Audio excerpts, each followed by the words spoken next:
Welcome to Curious Truth. I am Kim, your host. Today we are talking about the burn pile killer.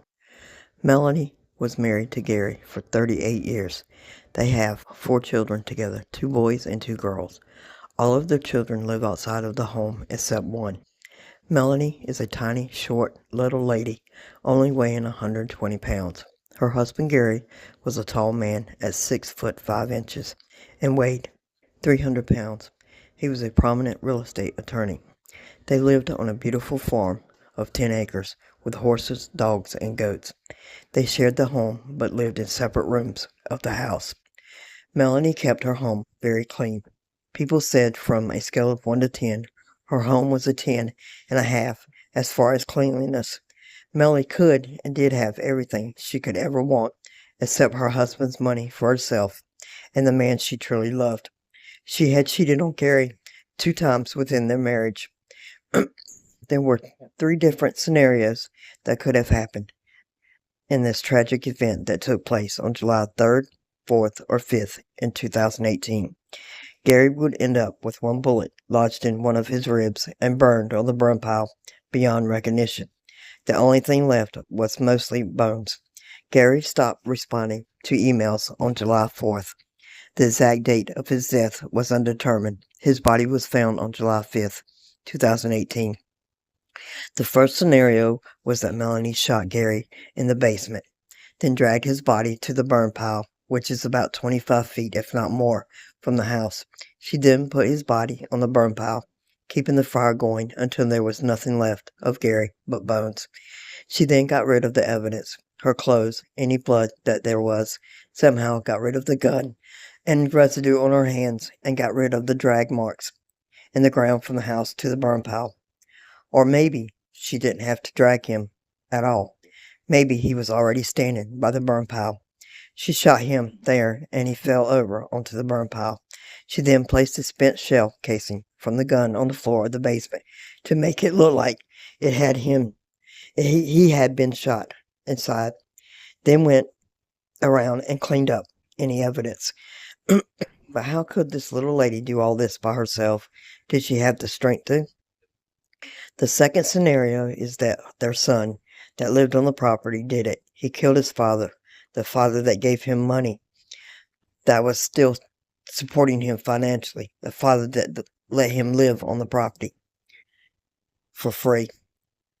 What would be his motive for killing his dad? He was getting everything he wanted already. With his father dead, it wasn't guaranteed that it was going to stay that way for him if his father died.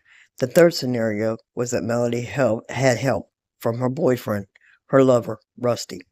Rusty and Melody's relationship started in 2014, in or around September. They would talk off and on every day. He would always pay for things when they were together. They traveled to Jamaica and spent a couple of weeks there. Rusty also gave Melanie a debit card linked to his bank account that she could use anytime that she wanted to. Rusty and Melanie had plans to be together. At one point, they looked at wedding bands and had told each other that if Gary died, they would basically keep their relationship low for 6 months after his death, and then they could be truly together to let everything settle first. Rusty was interrogated by the police when Gary's body was found, but he wouldn't tell her. He wouldn't tell the whole truth. Unsigned arrest warrants were issued for Rusty for conspiracy and concealing evidence. Nothing came of the unsigned warrants. When Melanie found out that law enforcement had talked to Rusty, she told him not to answer any questions about what had happened to Gary. Rusty ended up buying Melanie a burner phone, claiming he was trying to find out the truth if she had killed her husband or not.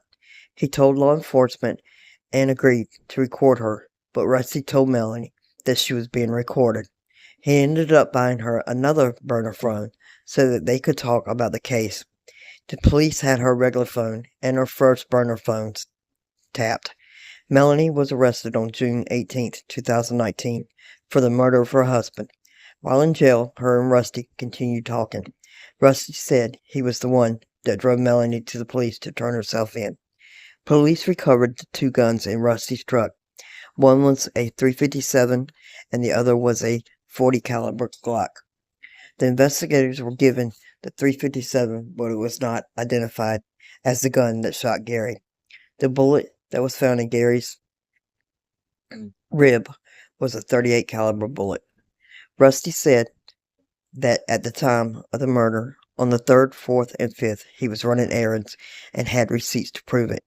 During conversations with Melody while she was in jail, he asked if everything at the house was clean, real good those days. He also went on to say to her that they needed to get everything straight, to get their story straight. During Melanie's trial, these three scenarios were a possibility. Court lasted 1 month. It came out that the clothes Melanie was wearing on July 5th, the day the police were called out, the day Gary's body was found, only had a couple of drops of blood on it. There were a couple of drops of blood on her shoe, some droplets of blood in the kitchen, and some on the basement steps. All Melanie's blood. When Rusty testified, he was asked at one point if he had winked at Melanie from the state's attorney. After 4 days of deliberations, the jury came back as a hung jury. There wasn't enough solid evidence to convict her, but the judge told the jury to go back in and deliberate some more until they could all come to an agreement, guilty or not guilty. A couple of hours later, the jury came back with a guilty verdict. I felt that there wasn't enough solid evidence to come back with a guilty verdict. I believe she did it with help from Rusty, but feeling isn't evidence.